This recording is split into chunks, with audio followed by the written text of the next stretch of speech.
আজকের এই প্রতিবাদ মিছিলে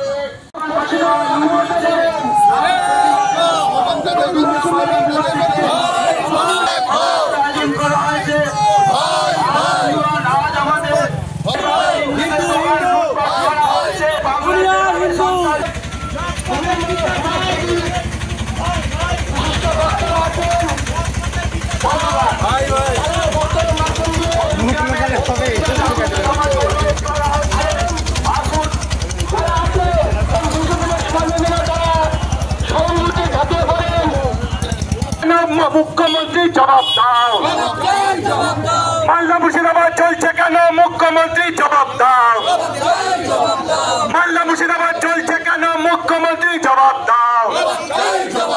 ওই মালদা মুর্শিদাবাদে হিন্দুরা খুন হচ্ছে কেন? মুখ্যমন্ত্রী জবাব দাও। ওই মালদা মুর্শিদাবাদে হিন্দু নরনারী ধর্ষণ হচ্ছে কেন? হিন্দু হিন্দু মুখ্যমন্ত্রী তোমায় জানাই ঠিক ঠিক ঠিক ঠিক।